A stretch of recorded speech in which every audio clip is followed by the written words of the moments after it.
नमस्कार दोस्तों, जय श्री कृष्ण। आप सभी का स्वागत है हमारे YouTube चैनल गुरु भारद्वाज में।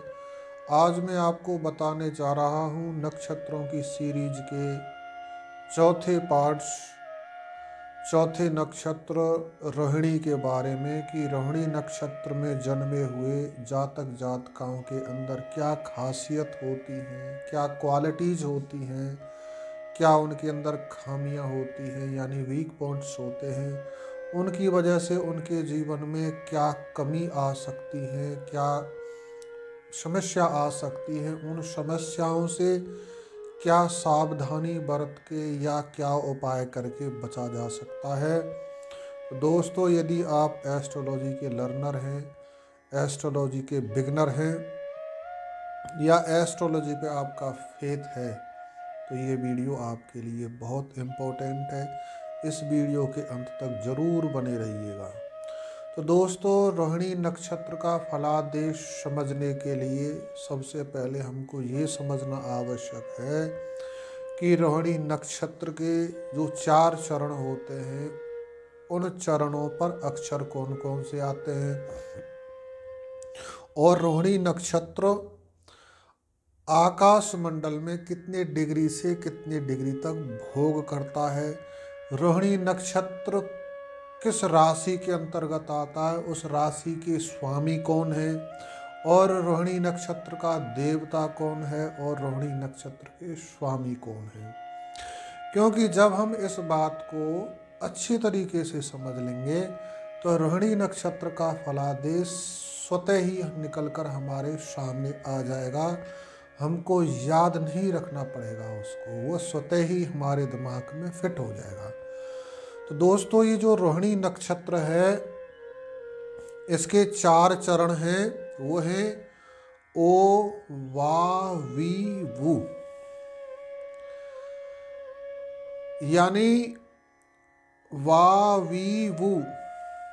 इससे तात्पर्य है कि इसमें V4 वैन वाला भी आता है और इसमें B4 बाल वाला भी आता है।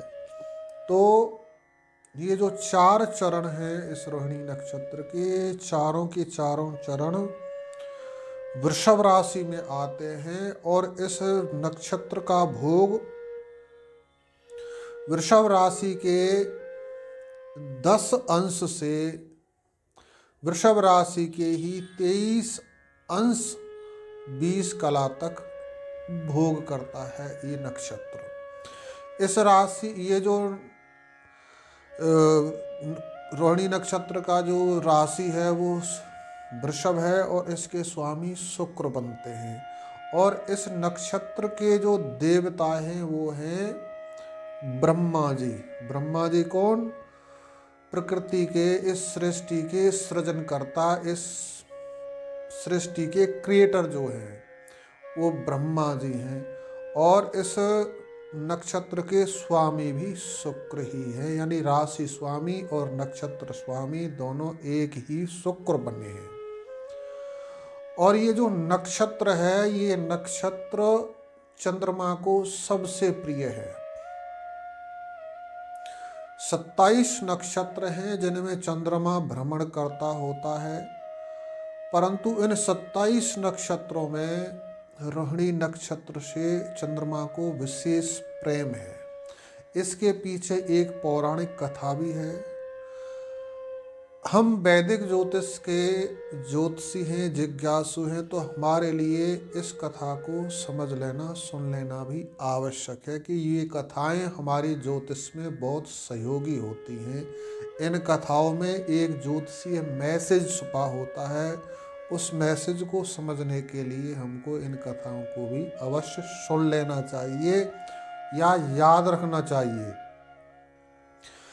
जो 27 नक्षत्र हैं वो दक्ष प्रजापति की पुत्रियां हैं, बेटियां हैं, जो चंद्रमा के साथ ब्याही गई हैं। उनकी शादी चंद्रमा के साथ हुई है और उन्हीं पुत्रियों को हमारा ज्योतिष नक्षत्र मानता है।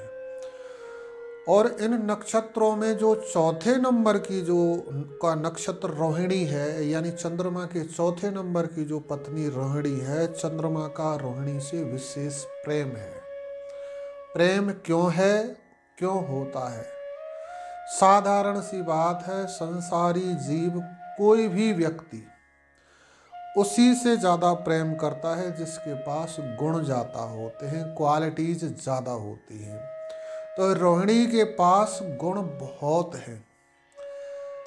हर काम को सिस्टमिक तरीके से करने की जो जानकारी है वो रोहिणी को है। रोहिणी अपने आप को अच्छे तरीके से मेंटेन करके रखती है। रोहिणी को सजना संवरना बहुत आता है। रोहिणी के पास संगीत और नृत्य है। और रोहिणी मनोनुकूल कार्य करने की, दूसरे मतलब चंद्रमा के मन के भावों को समझने वाली पत्नी है। इसलिए चंद्रमा को अपने बस में किया हुआ है अपने गुणों के आधार पर। तो इसलिए चंद्रमा रोहिणी से ज़्यादा प्रेम करते हैं। परंतु चंद्रमा रोहिणी की जो और बहन है 26, उनको ये बात बर्दाश्त नहीं होती है और वो इस बात की शिकायत दक्ष प्रजापति जी के पास जाकर करती है कि पिताजी, जो चंद्रमा हैं वो केवल रोहिणी से प्रेम करते, हमसे प्रेम नहीं करते, उनके साथ ज़्यादा समय बिताते हैं। दक्ष प्रजापति जी चंद्रमा को समझाने का प्रयास करते हैं कि आपको समान रूप से सबसे प्रेम करना चाहिए, क्योंकि यही नियम है। यही विवाह के समय आपके सामने प्रस्ताव था, शर्त थी, लेकिन चंद्रमा चंचल स्वभाव का है। चंद्रमा ने उनकी बात पर ध्यान नहीं दिया। इस पर नाराज होकर दक्ष प्रजापति ने उनको श्राप दे दिया कि तुम पल पल क्षीण होते चले जाओ, यानी तुम नष्ट होते चले जाओ। इस बात से दुखी होकर चंद्रमा भगवान भोलेनाथ जी की शरण में गए। प्रभु मेरी रक्षा करो, ये तो मेरे सामने बहुत बड़ा संकट आ गया। भगवान भोलेनाथ जी कहते हैं कि चंद्रमा, जो दक्ष प्रजापति ने जो श्राप तुमको दे दिया है उसको मैं समाप्त तो नहीं कर सकता, पर मेरे पास एक युक्ति है कि जैसे ही दक्ष प्रजापति का जो श्राप है पूर्ण हो जाएगा, यानी उन्होंने कहा है तुम क्षण क्षण क्षीण हो जाओ, पूरी तरह समाप्त हो जाओ, जब आप पूरी तरह समाप्त हो जाओगे तब मैं आपको वरदान देता हूँ कि तुम्हारा उसी प्रकार से विकास होना प्रारंभ होगा। जैसे जैसे तुम घटोगे वैसे वैसे आपका विकास भी होना शुरू हो जाएगा। उसी के आधार पर आज हम देखते होते हैं चंद्रमा पूर्णमासी के दिन, पूर्णमासी के बाद रोजाना घटता घटता घटता अमावस्या के दिन पूरा समाप्त हो जाता है, दिखाई नहीं देता। और अमावस्या के बाद दूज से फिर उसके दर्शन हो जाते हैं और धीरे धीरे बढ़ते बढ़ते पूर्णमासी पर उनके पूर्ण दर्शन हमको प्राप्त होते हैं। तो तात्पर्य यह है कि चंद्रमा ने रोहिणी के साथ प्रेम करने के कारण इस श्राप का भी सामना किया। चंद्रमा रोहिणी से विशेष प्रेम करते हैं। अब हम आते हैं कि रोहिणी नक्षत्र में जन्म लेने वाले जातक जातकाओं का स्वभाव कैसा होता है। इस कथा से ही स्पष्ट हो रहा है कि जो रोहिणी नक्षत्र वाले व्यक्ति होते हैं, चाहे वो लेडीज है चाहे जेंट्स है, ये प्रत्येक काम को सिस्टमिक तरीके से करना पसंद करते होते हैं, चाहे वो काम बहुत बड़ा हो या बहुत छोटा हो। इन्होंने हर काम को सिस्टमिक तरीके से करना है, यानी घर में कोई गृहिणी पोछा भी लगा रही है तो वो बहुत सिस्टमिक तरीके से लगाएगी। देखने वाला सोचने पर मजबूर हो जाएगा कि इतना अच्छा काम इन्होंने कैसे कर लिया। क्रिएटर होते हैं, यानी बनाने में विश्वास करते हैं, चाहे वो संबंध हो या कोई वस्तु हो। ये खराब पड़ी हुई चीज को भी इस तरीके से बनाकर पेश करते होते हैं, देखने वाला कहते हैं अरे वाह कितना सुंदर बनाया है। वेस्ट चीज में से भी ये इस प्रकार की कोई वस्तु बना लेते हैं जो शोभा बन जाती है। ये रोहिणी नक्षत्र वालों के अंदर गुणवत्ता है। और इनका जो काम करने का जो तरीका है, ये लगातार काम करने में विश्वास रखते हैं। इनको निठल्ले होकर बेकार होकर बैठना बिल्कुल अच्छा नहीं लगता है। हर समय कुछ ना कुछ काम करने में विश्वास रखते हैं। एक काम से बोर हो गए तो दूसरा काम स्टार्ट करते हैं, दूसरे से थक गए तो तीसरा काम स्टार्ट कर लेते हैं। यानी चरैवेति में विश्वास रखते हैं। एक सनातन हिंदू धर्म का एक सूत्र है, चरैवेति यानी चलते चलो। इस जन्म में भी काम पूरा नहीं तो अगले साल अगले जन्म में फिर उसको स्टार्ट करेंगे, लेकिन हमने अपने लक्ष्य में लगे ही रहना है। इस प्रकार की इनकी रोहिणी नक्षत्र वालों की सोच होती है। बहुत ईमानदार होते हैं। ईमानदार केवल लेन देन में ही नहीं कि किसी से कोई व्यापारिक या किसी भी प्रकार का कोई आदान प्रदान वस्तुओं के किया, पैसे का किया, वही इसी में भी ईमानदार नहीं, अपने रिश्ते संबंधों को निभाने में भी बहुत ईमानदार होते हैं। फर्ज के लिए समर्पित रहने वाले हैं। जो भी इंसान की जो ड्यूटीज़ होती हैं, जो कर्तव्य होते हैं, उन कर्तव्यों को निभाने में बड़े डेडिकेटेड होते हैं। अपने हर फर्ज को ईमानदारी से निभाते हैं, चाहे वो एक पुत्र के तौर पर हो, पिता के तौर पर हो, भाई के तौर पर हो, माँ के तौर पर हो, बहन के तौर पर हो, पत्नी के तौर पर। जहाँ पर भी एक रोहिणी नक्षत्र वाले जीव होते हैं, अपने संबंधों को बड़ी ईमानदारी से निभाते होते हैं। इस करके ये बहुत ईमानदार होते हैं और आज में जीने वाले होते हैं। बहुत ज़्यादा टेंशन नहीं रखते आगे की, आने वाले टाइम में क्या हो गया, पिछले टाइम में ये मुझसे गलती हो गई, उसी को लेकर ये टेंशन में रहें, अपने वर्तमान को खराब करें, ऐसी इनकी थ्योरी नहीं होती। आज में जीने वाले हैं।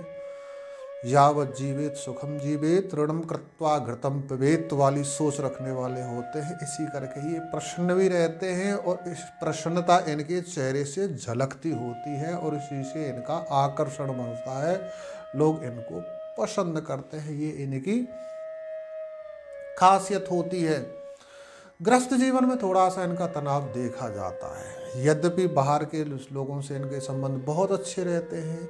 किसी के भी साथ पास जाकर बैठेंगे, किसी से भी इनका संबंध है, किसी यारी दोस्ती है, मिलना बैठना है, उनके साथ इनके बहुत अच्छे संबंध रहेंगे। लोग इनको पसंद करेंगे।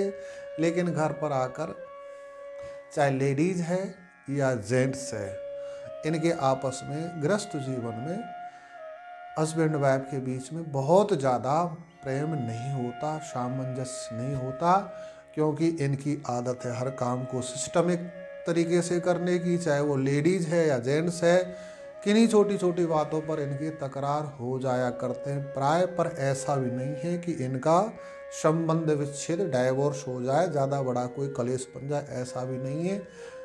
मतलब खट्टे मीठे जो अनुभव हैं गृहस्थ जीवन के, इनके चलते रहते हैं। परंतु गृहस्थ जीवन इनका चल जाता है, पर इतना मधुर भी नहीं कह सकते, ऐसा इनका होता है। और जो ये रोहिणी नक्षत्र वाले होते हैं, भ्रमण प्रिय होते हैं। घूमने फिरने में इनको बड़ा इंटरेस्ट होता है। लंबे समय तक एक जगह इनकी बैठना, इनके लिए एक जगह टिक कर रहना बड़ा मुश्किल होता है इनके लिए। प्राय इनका घूमने फिरने में बड़ा इंटरेस्ट होता है।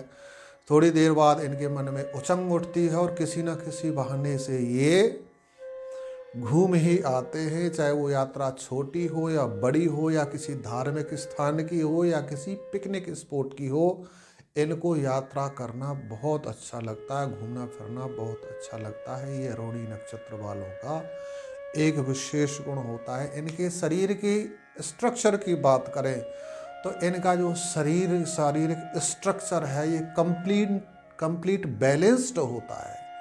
ना ज़्यादा लंबे चौड़े होते हैं, ना ज़्यादा छोटे कद के होते हैं, ना इनका कोई चेहरा लंबा होता है, ना गोल ही होता है। नेत्र इनके मध्यमस्त होते हैं। नाक जो होती है इनकी लंबी होती है और बोली चाली जो होती है इनकी बड़ी मनमोहक होती है। भाषा में इनकी में जादू होता है। और यदि इनका शुक्र अच्छा है तो इनका संगीत में भी बड़ा अच्छा इंटरेस्ट होता है। यानी इनका गला संगीत के लिए बहुत अनुकूल होता है। ये इनके शारीरिक लक्षण और शारीरिक गुण बताए आपको। अब इनके कैरियर के बारे में बात की जाए कि इनका कैरियर कहाँ पर जाकर अच्छा बनता है, इनके जो आजीविका का साधन है वो कहाँ से बनता है। तो पहले से निर्देशित है, हमको संकेत मिल रहे हैं कि ये चंद्रमा को अति प्रिय है, यानी कल्पना प्रधान। चंद्रमा हमारा मन है और रोहिणी हमारी कल्पना है, शुक्र का नक्षत्र है, ये शुक्र कल्पना है। तो ऐसे व्यक्ति जो होते हैं कल्पना प्रधान होते हैं, जहाँ पर कल्पना की आवश्यकता होती है, कल्पना प्रधान कार्यों को करने में ये बड़े माहिर होते हैं। प्राय जैसे फैशन डिजाइनिंग, आर्किटेक्चर और आर्टिस्ट में चाहे कोई भी विंग्स हो सकती है आर्ट की, उन सब में ये बहुत अच्छा काम कर लेते हैं। और नेता भी बहुत अच्छे होते हैं और ईमानदार नेता होते हैं। इनकी छवि समाज में बहुत अच्छी होती है, लोग इनको पसंद करते हैं, क्योंकि परोपकार की वृत्ति, ईमानदारी इनके अंदर पहले से ही होती है। तो ये बहुत अच्छे राजनेता भी बनते हैं, जिससे अपना समाज पर एक अमिट छाप ये छोड़ते होते हैं। और जब बात की जाए तो इनके विचार शक्ति के आधार पर ही ये फिलॉसफी के बहुत अच्छे, स्वाभाविक रूप से नेचुरली, पढ़ने की भी ज़रूरत नहीं है इनको, तब भी इनको फिलॉसफी स्वाभाविक रूप से इनकी बुद्धि में होती है। उस प्रकार के इनके विचार होते हैं, दार्शनिक विचार होते हैं, और इनको समाज सुधारक के रूप में भी देखा जा सकता है। परंतु वो किस स्तर पर काम कर रहे होंगे, यानी कोई डिजाइनिंग का काम कर रहा है, या कोई फैशन डिजाइनिंग का है, या कोई ब्यूटिशियन बन जाता है, उनका जो स्टैंडर्ड जो होगा वो होगा उनके स्टार की पावर के ऊपर डिपेंड करेगा, कि उसका 10th हाउस जो लॉर्ड है या शुक्र और चंद्रमा है वो कितनी पावर में है। यदि 6 प्रकार के बल उसको प्राप्त हैं, स्थान बल, काल बल, दिक बल, नैसर्गिक बल, दृक बल, चेष्टा बल, ये यदि 6 बल प्राप्त हैं और कोई पाप ग्रह चंद्रमा को और शुक्र को देख नहीं रहा है, तो ये बहुत बड़े फिल्म इंडस्ट्री के ब्यूटिशियन हो सकते हैं। और उसी प्रकार के ये आर्किटेक्चर हो सकते हैं, या सरकार में भी इनके पास ये विभाग हो सकता है। निर्भर करेगा ग्रह की ताकत के ऊपर कि उसको कितनी पावर मिली हुई है। यदि डाउन है तो छोटे स्तर पर काम कर रहा होगा, परंतु इस क्षेत्र से इनको ये ग्रह स्थिति और नक्षत्र में जन्म लेने के कारण जुड़ जाते होते हैं। तो दोस्तों, ये इनकी जो है खासियत है, और ये इनके कैरियर के बारे में है, और ये इनके चारित्रिक विशेषताएं हैं। शारीरिक स्ट्रक्चर के बारे में आपको बताया। अब इनकी कमजोरी के बारे में बात कर लेते हैं कि इनके अंदर कमजोरी क्या होती है। इनके अंदर कमजोरी होती है वही जो इनका विशेष गुण होता है, हर काम को सिस्टमिक तरीके से करने की सोच। और सिस्टमिक तरीके से काम तभी होगा जब उसमें से गलतियां बाहर की जाएंगी। जो खामियां हैं, कमियां हैं, उनको हम काम से अलग करेंगे, तभी वो काम सिस्टमिक तरीके से हो पाएगा। तो यानी इनके अंदर दोष दर्शन की दृष्टि होती है, यानी फॉल्ट फाइंडर होते हैं ये। फॉल्ट फाइंडर काम में इनकी सोच होती है फॉल्ट फाइंडर वाली, कि उसमें से जो गलतियां हैं वो सब बाहर कर दे जाए और काम बहुत अच्छे तरीके से हो जाए। वो धीरे धीरे वो इनके स्वभाव का हिस्सा बन जाती है, और ये संबंधों में भी हो जाता है। ये आदत ये संबंधों में भी लगाने लग जाते हैं। जब संबंधों में लगाने लग जाते हैं तो कई बार इसके कारण कलेश खड़े हो जाते हैं। परिवार में अपने सगे संबंधियों से इनके मनमुटाव हो जाते हैं, ये अकेले पड़ जाते हैं, क्योंकि इनकी आदत है दोष दर्शन की। हर किसी के अंदर इन्होंने कमी निकाल देनी, उसकी गलती ढूंढ के बता देनी है, और ऐसा हर किसी को अच्छा नहीं लगता। तो यही इनकी एक कमजोरी बन जाती है। इसके लिए मैं आपको सलाह दूंगा कि ये जो दोष दर्शन और अपने काम को सिस्टमिक तरीके से करने की सोच है वो आप अपने ऊपर लगाइए। अब मेरे अंदर क्या कमियां हैं, मैं अपने आप को किस तरीके से सिस्टमिक तरीके से मेंटेन करके रख सकता हूं अपने बाह्य तौर पर और इंटरनल तौर पर। तो इस पर आपने अपना ये फोकस करना है। संबंधों में, समाज में इस चीज़ को इग्नोर करना शुरू कर दें तो आपको इस परेशानी से निजात मिल जाएगा। रोहिणी नक्षत्र वालों, ये आपके लिए है। अब आपके स्वास्थ्य के बारे में बात करें कि आप रोहिणी नक्षत्र वालों को प्राय स्वास्थ्य की क्या प्रॉब्लम आती है, तो इनको प्रॉब्लम आती है सिर दर्द की।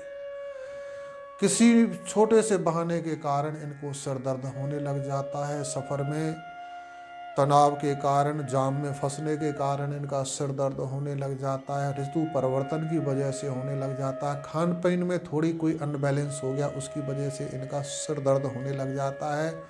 जल्दी जल्दी बुखार भी इनको होता है और उस बुखार के कारण किसी रोग की गिरफ्त में भी आ जाते हैं। और पेट दर्द, विशेषकर पेट की बगल वाले हिस्से में इनको दर्द होने लग जाता है। इसकी वजह से ये परेशान रहते हैं और कई बार ये अवसाद के भी शिकार हो जाते हैं, क्योंकि ये रिश्ते बहुत ईमानदारी से निभाने वाले होते हैं।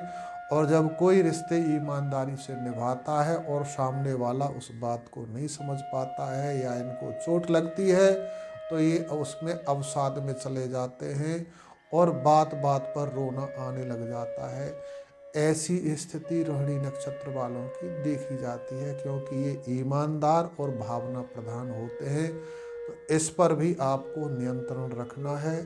अध्यात्म की शरण लें और ये समझ लें कि हम सब यहाँ पर केवल ड्यूटी निभाने आए हैं। किसी से हमको क्या मिलेगा ये हमारे हाथ में नहीं है। हमारे हाथ में हमारी केवल ड्यूटी है। अगला कोई ड्यूटी ईमानदारी से नहीं निभा रहा है, आपने जो उसके लिए किया है वहाँ से आपको प्रतिफल में वैसा नहीं मिल रहा है, तो वो उसकी गलती है। स्वयं को इस चीज़ की सज़ा ना दें। और इसके लिए आप एक छोटा सा उपाय कर सकते हैं, वो है शुक्रवार के दिन किसी भी धर्म स्थान में या अपने इष्ट देवता पर शुद्ध देसी इत्र लगाएं, इत्र चढ़ाएं, सफ़ेद सुगंधित पुष्प चढ़ाएं या फिर ब्राह्मण को खीर खिलाएं शुक्रवार के दिन। ऐसा करने से आपको नक्षत्र से संबंधित जो समस्या आ रही है वो दूर हो जाएगी।